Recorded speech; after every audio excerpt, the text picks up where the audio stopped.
सर्वमंगल मांगल्ये शिवे सर्वार्थ साधिके शरण्ये त्र्यंबके गौरी नारायणी नमस्तुते। जय माता दी दोस्तों, आज आषाढ़ गुप्त नवरात्रि का 7वां दिन है। 7वें दिन माँ धूमावती की पूजा की जाती है और माता दुर्गा के कालरात्रि स्वरूप की पूजा की जाती है। गुप्त नवरात्रि में शक्ति के 10 रूपों की पूजा होती है। हर रूप की अपनी अपनी विशेषताएं, रहस्य और तंत्र साधना में महत्व है। माता सती की 10 महाविद्याओं में माँ धूमावती माता 7वीं महाविद्या है। यह माता सती का सबसे दिलचस्प और प्रचंड रूप है और जिसकी उत्पत्ति सभी महाविद्याओं में सबसे अलग माना जाता है। माता के अन्य 10 महाविद्याओं की तरह धूमावती देवी भी शक्तिशाली हैं, लेकिन इनका यह स्वरूप नकारात्मक और सकारात्मक गुणों का सम्मिश्रण है। धूमावती माता विधवा एवं वृद्ध हैं। धूमावती विश्व के कलह उत्पन्न करने वाली तथा भूख से व्याकुल माता का एक रूप है। माता के इस रूप को अनिष्ट और दुर्भाग्य के रूप में देखा गया है, क्योंकि इनकी उत्पत्ति ही ऐसी विषम परिस्थिति में हुई है जहां कोई भी स्त्री करुणा की जगह क्रोध तथा विनाश और सौम्यता की जगह प्रचंडता का रूप धारण कर लेंगी। धूमावती देवी एक बिना घोड़े के रथ पर बैठी दिखाई देती हैं, जिसके शीर्ष पर एक कौवा बैठा है। माँ के एक हाथ में टोकरी है और दूसरा हाथ अभय मुद्रा में या ज्ञान देने की मुद्रा में है। विधवा का श्राप मिले होने के कारण वे श्वेत वस्त्रों में होती हैं। उनका ये रूप मलिन वस्त्र पहने हुए, भयभीत करने वाली, मन में विकार उत्पन्न करने वाली, भूख प्यास से व्याकुल, बड़े दांत और पेट वाली हैं। लेकिन उनके इस स्वरूप में भी गहरा आध्यात्मिक अर्थ छुपा है। अश्व रहित रथ कामना और इच्छा रहित जीवन को प्रदर्शित करता है। वहीं उनका ये दरिद्र रूप मानव जीवन की कठोर सच्चाइयों को सामने लाता है।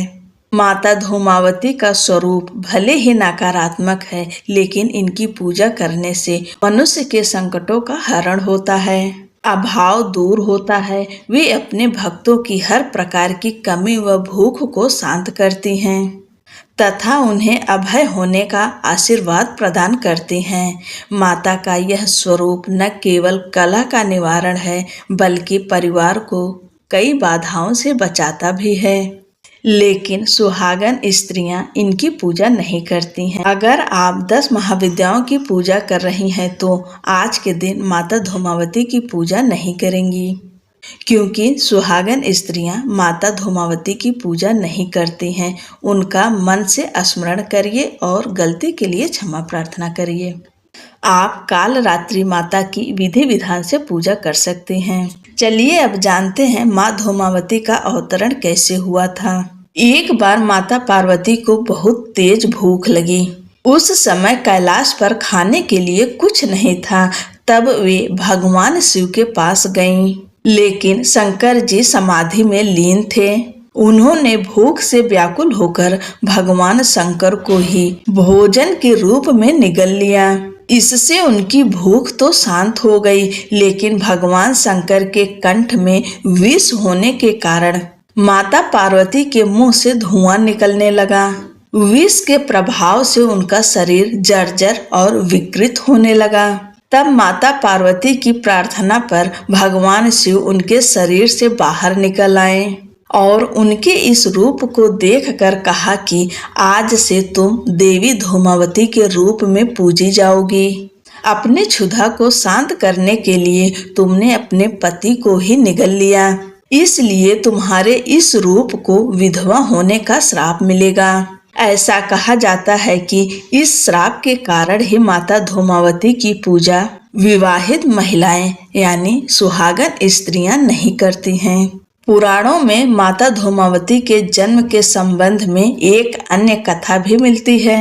इनके इस नामकरण के पीछे एक कथा है। कहा जाता है कि एक बार सती के पिता राजा दक्ष ने अपने यहाँ एक विशाल यज्ञ का आयोजन किया। इस आयोजन में उन्होंने सभी देवी देवताओं को बुलाया, लेकिन राजा दक्ष शिव और सती के विवाह से प्रसन्न नहीं थे, इसलिए उनको इस आयोजन में आमंत्रित नहीं किया। आखिरकार जब माता सती के कानों में इस आयोजन की बात पहुंची तो उन्हें एक बार बुरा लगा।